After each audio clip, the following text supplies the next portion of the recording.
আজকে আমি বাজার থেকে যেই মাছগুলো এনেছিলাম আপনাদের সঙ্গে সেইগুলোই শেয়ার করব। এটা ছিল গলদা চিংড়ি। মাছটার কিছু কিছু পোরশন আমি বাজার থেকে কেটে এনেছি। যেমন এর লেগগুলো ছিল বড় বড়, লেগগুলোকে আলাদা করে আমি কাটিং করে এনেছি বাজার থেকে। এই মাছগুলো সব দিন পাওয়া যায় না, মাঝে মাঝে এখন পাওয়া যায়, যেহেতু বৃষ্টির সিজন এসেছে। এগুলো নদী থেকে ধরা মাছ।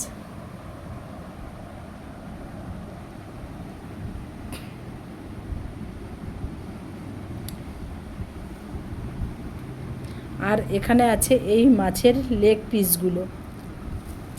এই লেগ পিসগুলো আমি বাজার থেকে কাটিং করেই এনেছি।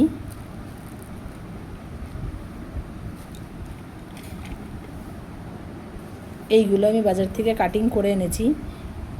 এটা এই গলদা চিংড়ির লেগ। এটা কাটতে একটু কষ্ট হবে দেখে আমি বাজার থেকেই কাটিয়ে এনেছি। এর বডি পোর্শনটা পুরো কাটা কাটা, উপরে ভেতরে যেই মাছটা আছে সেটা খুব টেস্টি। উপরের পোর্শনটা ফেলে দিতে হবে, তারপরে ভিতরের পোর্শনটা রাখতে হয়। তো এই লেগগুলো নীলাদ্রির খুব পছন্দ এবং নীলাদ্রির বাবারও খুব পছন্দ।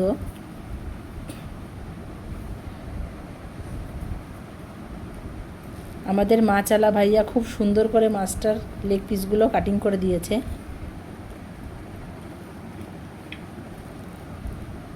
আজকের মাছটার সাইজটা অনেকটাই বড় ছিল, হয়তো আপনারা দেখে বুঝতে পারছেন। আর এখানে নীলাদ্রি বসে আমার ভিডিও দেখছে, সামনে আছে নীলাদ্রি।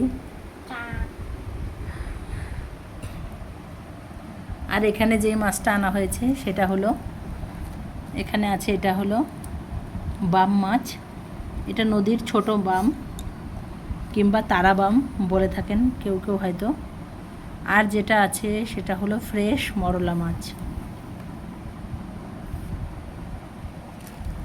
আর এই মাছগুলোর সঙ্গে পেয়েছিলাম একটা বেলে মাছ।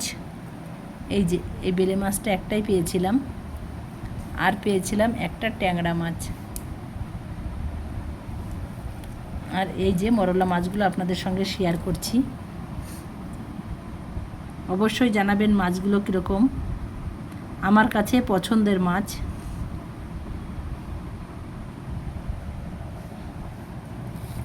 আমি মাছের বাজার করতে গেলে আমার লিস্টে সবসময় ছোট মাছ অবশ্যই থাকবে, কেননা ছোট মাছটা নীলাদ্রির বাবা বেশি পছন্দ করেন, সেই জন্য এই ছোট মাছগুলো আনা হয় তার জন্য।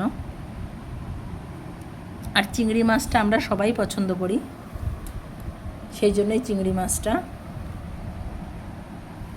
এই মাছগুলো সব আমি বসে বসে কাটবো, টাইম লাগবে, কিন্তু মাছগুলো খেতে খুব টেস্টি, সেই জন্য এই মাছগুলো আমি বারবার আনি। হয়তো আপনারা আমার আগের ভিডিওটাতেও দেখেছেন এই মাছগুলো। তো এই মাছগুলো খুব টেস্ট, সেই জন্য আমি বারবার নিয়ে আসি। আর মাছগুলো যেহেতু কাটতে কষ্ট হয়, সেই জন্য আমি চিন্তা করি যেন মাছটা নষ্ট না হয়। প্লাস্টিকে করে মাছ আমি খুব কম আনি। ছোটো মাছ এই যে টিফিন বাটিটা নিয়েই আমি বাজারে গিয়েছিলাম, তার ভেতরে করে আমি মাছগুলো এনেছি।